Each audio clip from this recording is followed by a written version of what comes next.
मंत्री चिराग पासवान के बिहार चुनाव में लड़ने और उन्हें सीएम कैंडिडेट घोषित करने की मांग ने एनडीए में बेचैनी बढ़ा दी है। खासकर जदयू में नीतीश कुमार की जगह चिराग का नाम आगे करने पर नाराजगी है। वहीं इन सबके बीच चिराग पासवान अचानक ही भाजपा के अध्यक्ष जेपी नड्डा से मिले।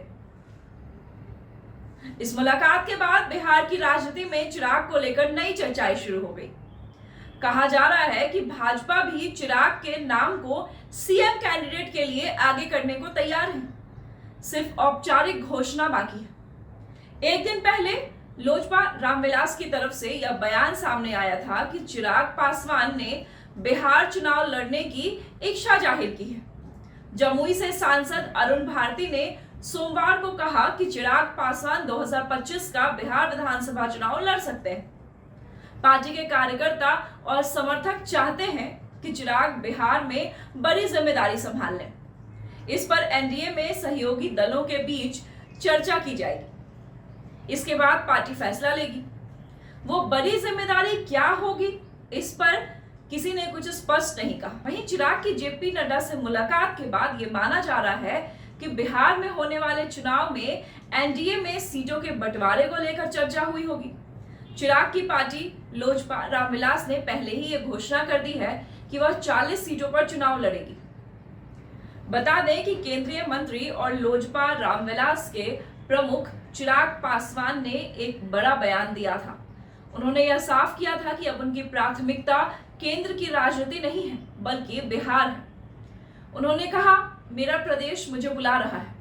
मेरे पिता केंद्र की राजनीति में ज्यादा सक्रिय थे, लेकिन मैं ज्यादा समय तक दिल्ली में नहीं रहना चाहता। मेरी प्राथमिकता बिहार है। बिहार विधानसभा चुनाव की तैयारियों के बीच चिराग का यह बयान न सिर्फ अहम रहा बल्कि इसके बाद सियासी गलियारों में कई चर्चाएं भी हुई।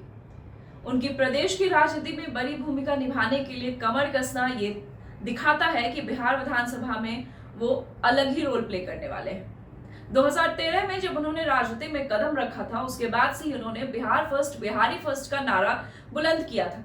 वो लगातार बिहार के युवाओं, शिक्षकों और आम जनता से संवाद भी करते रहते हैं और प्रदेश के मुद्दों को प्राथमिकता से उठाते हैं। अब जेपी नड्डा से जो उनकी मुलाकात हुई, उसके बाद सियासी पारा चढ़ना तो बिल्कुल तय था।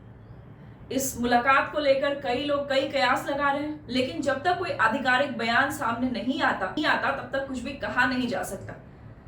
चिराग का ये बयान सिर्फ भावनात्मक नहीं था बल्कि चुनावी रणनीति का भी हिस्सा था। उनकी मुलाकात जेपी नड्डा से चुनावी रणनीति का एक बड़ा हिस्सा है।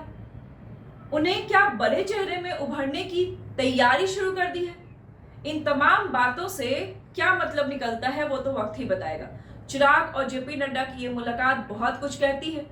अब निगाहें इस बात पर टिकी है कि क्या चिराग पासवान बिहार की राजनीति में एक नया समीकरण बनाएंगे। आगामी बिहार विधानसभा चुनाव को लेकर कई तरह के कयास सामने आ रहे हैं।